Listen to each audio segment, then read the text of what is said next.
ถือว่าทักทายสบายดีเนาะถือว่ามื้อนี้บ่คำก็มาอัปเดตอาการคนเป็นรอยเนาะถือว่าตอนนี้เพิ่นก็ได้เห็นเฮือนหกแล้วก็เลยอยากมาอนามัยทำความสะอาดเนาะถือว่าอาการของเราก็คือสิดีขึ้นเติบเนาะถูเฮือนทำความสะอาดแต่ว่าเฮือนเพิ่นลังบักใหญ่เนาะพุ่นพอสิฮุกทูแล้วนี่ก็ใช้เวลาโดนเติบเนาะพุ่นตอนนี้แม่นอุปกรณ์ครับใส่คนเป็นรอยเนาะถือว่าหล่อถือว่าตอนนี้เพิ่นก็ยังอนามัยคุณเขียวฮุกทูแต่ว่าลูกก็มีแต่ลูกผู้ชายเราไม่ผู้สวยฉะนั้นเลยเห็นเฮือนหกแล้วก็เลยฮุกทูอนามัย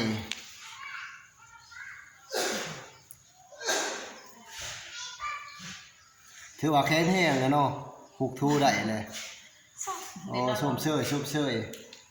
อันชิต้าไอตี้น้องๆเดี๋ยวนี้ก็ได้ตู้ไปแล้วจิไปหาจงซักเครื่องวันหมดนะเจ้าเอ้ยเอาอันมัดเพชรโลดกูสิบอกเนาะ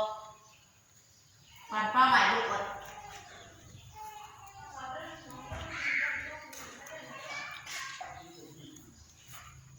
พี่จะเอาทรายนำหันเขามาดึกมาโลดเปิดเสียบใจเราเลือกว่าพ่อโอ้ยจ้องสิปันเครื่องสิบอกเปิ้นบ้านใหม่ซื้ออนามัยเฮือนเพิ่นเห็นเฮือนหกแล้วก็ใจเพิ่นก็คนเคยเฮ็ดเนาะถือว่าแล้วเพิ่นสิมาอนามัยเบิ่งนอกอีกพี่เพื่อมืดมื้อนี่มันมีร้านชาที่มาสวยอ่านผักอยู่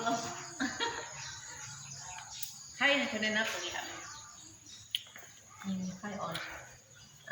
ปวดเหนียวก็พอปวดเหนียวเหนียวเลยเลยนะทุบไปเลยเหยียบเลยเลยนั่นนี่มันไปทุกท่านนะปวดเบิ่งเนี้ย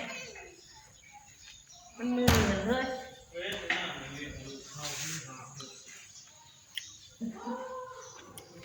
ฉะนั้นแหละในช่วงนี้เนาะบ่าวบ่คำก็มาอัปเดตอีกทีนึงเนาะอาการคนลอยก็ถือว่าได้แข็งแรงเนาะถือว่าได้60%เนาะถือว่าได้อนามัยเฮือนได้แล้วก็ทูเฮือนได้ถือว่าฉะนั้นแหละผู้ใดติดตามช่อง YouTube บ่าวบ่คำเนาะแล้วก็ขอให้กดไลค์กดแชร์กดติดตามถูกใจเนาะแล้วก็ผู้ใดติดตามช่อง YouTube บ่าวบ่คำก็ขอให้เฮงมือแรงไปถือเลขถูกหวยเนาะเลข6ตัว2ตัว3ตัวเนาะเพราะว่าช่วงนี้ก็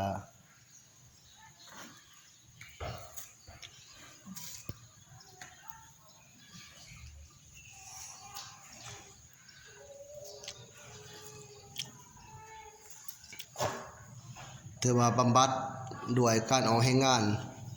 หลายๆดีขึ้นเนาะให้มันแข็งแรง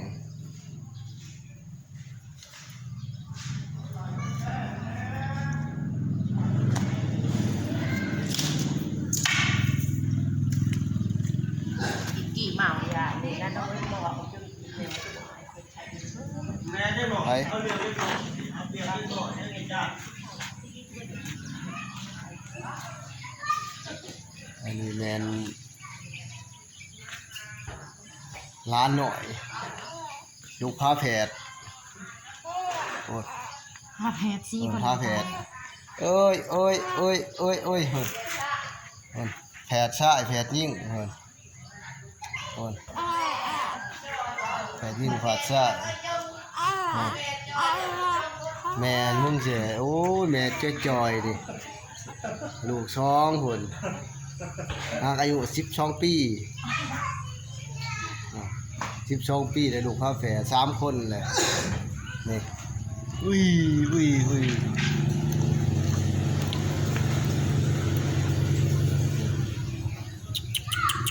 อุ้ยอุ้ยอุ้ยอุ้ยเว้ยว้ายว้ายว้ายว้ายนี่ นี่ผู้ชายนี่คือคนจีนนี่หม้อนี่ผู้หญิงนี่คือญี่ปุ่นนี่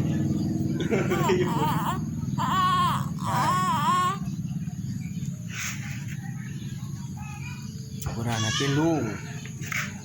แต่เมียจักเทื่อพุ่นน่ะ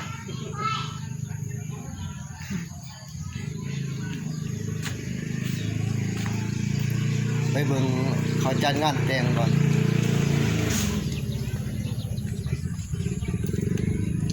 โอ้มื้อนี้จัดงานแต่งระหว่างบ่าวสาวทางสำเนอผู้บ่าวทางสำเนอแล้วก็ผู้สาวหันทางปากเซ่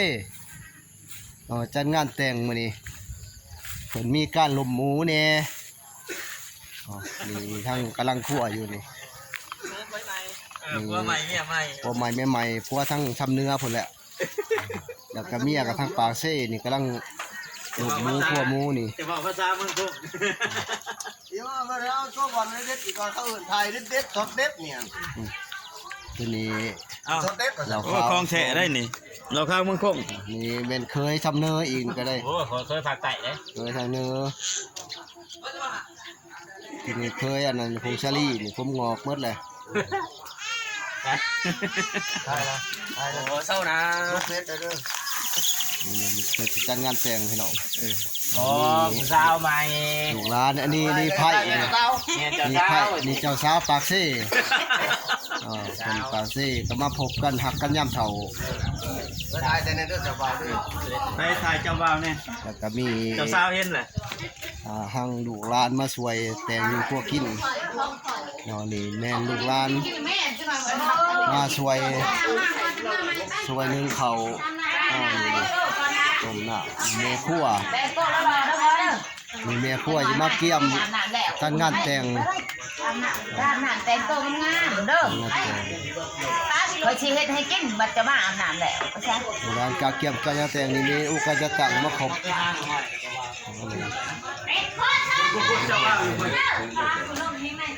จังมาเลย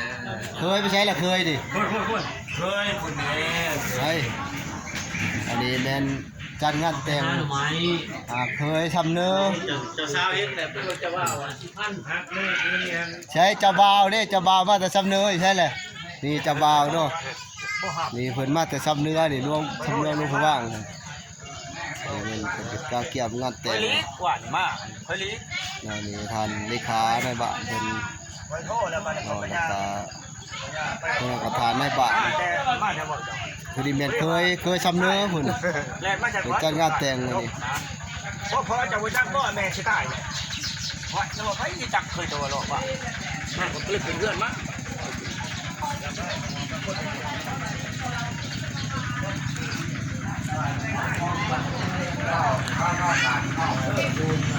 พอได้หวดมาได้ยัง